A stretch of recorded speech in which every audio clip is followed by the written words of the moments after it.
Should we approach artificial intelligence with an expert-driven regulatory approach, or by following consumer choice and a light touch of government oversight? You're about to find out. Hi, I'm Todd, and this is the On Wealth and Progress podcast. If you're interested in balanced, factually supported commentary for a better future, you've come to the right place. Last week, we discussed how a heightened sense of uncertainty about the future of AI tends to trigger fears of the unknown, which can lead us to place too much emphasis on highly pessimistic forecasts, which in turn can lead to policy solutions that only make things worse. But, some might argue, even if the probability of a severe outcome is small, shouldn't we at least have experts develop a plan and actually do something to prepare for it?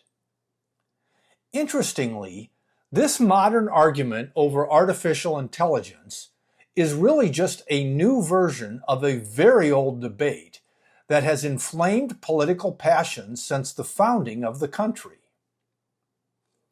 On one side of the original argument, we had Alexander Hamilton, whose thinking was deeply influenced by his experience fighting alongside George Washington in the Revolutionary War.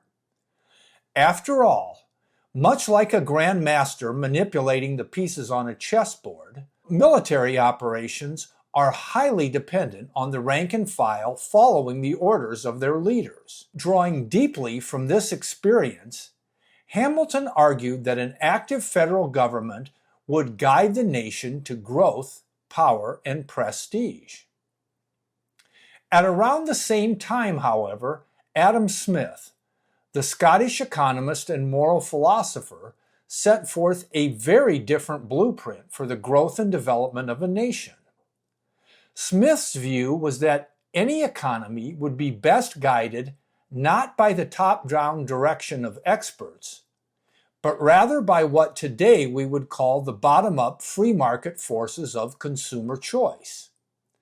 As Smith elegantly and prophetically put it, every individual neither intends to promote the public interest nor knows how much he is promoting it.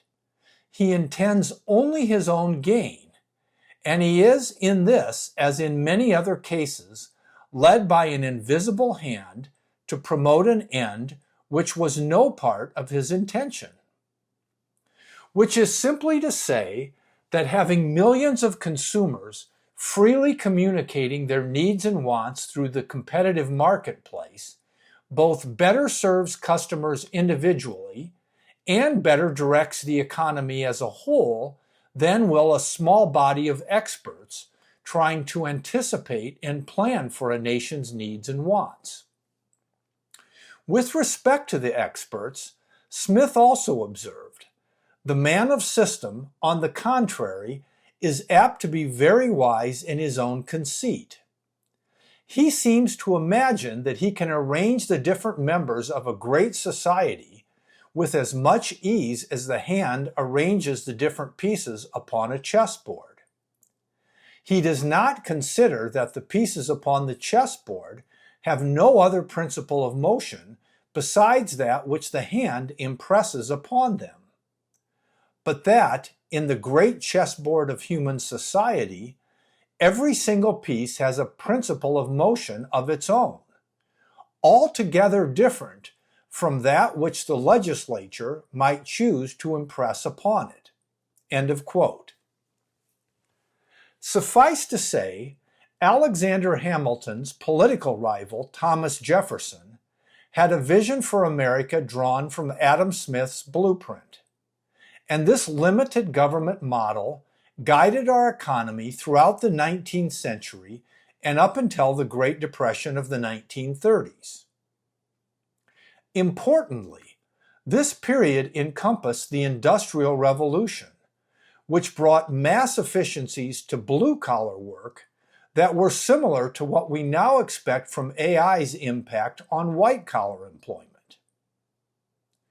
So, to bring this back to where we started, The best way to alleviate potential job displacement from AI is, axiomatically, through job creation. The only sustainable way to create significant numbers of new upwardly mobile jobs is through economic growth. Therefore, if we wish to maximize the AI opportunity and minimize its downside, we should follow a model with a demonstrated track record of delivering high economic growth, even through periods of great change. So with this in mind, in the balance of this part 1, we'll look at how Jefferson's limited government model performed throughout our first 130 years. In part 2, which I'll release in a few days, we'll look at why we then traded in this model for a more Hamiltonian, expert-driven system during the Great Depression. And in part 3, we'll compare the outcomes of the two systems. So let's take a very short break, and then we'll come back and discuss how the limited government model performed through the extraordinary changes that our economy and society went through during our first 130 years of existence. Okay, one modern conceit regarding the limited government era is that there never really was such a thing. But this is demonstrably wrong. Throughout the 19th century and well into the 20th, peacetime government revenues, expenses, and debts were consistently held well below 5% of GDP. Budgets were balanced, and the gold standard limited the government's ability to direct the economy through monetary policy. A second conceit about this era is that this period happened so long ago, it's hardly relevant to today.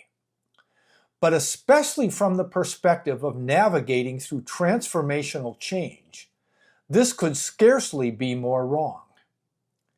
At the beginning of this era in 1800, the vast majority of America lived in rural communities, worked in agriculture, read by candlelight in the evenings, and traveled by horse and buggy during the day.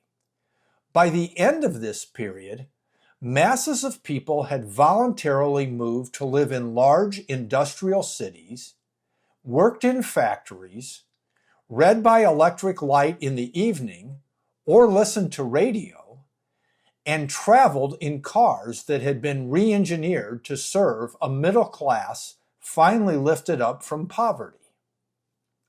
And even as all of this transpired, we also fought the bloodiest war in American history, the Civil War, which dismantled the system of slavery the whole Southern economy had been built on, and absorbed tens of millions of impoverished immigrants into our workforce, while also helping save Europe from self-destruction in World War I.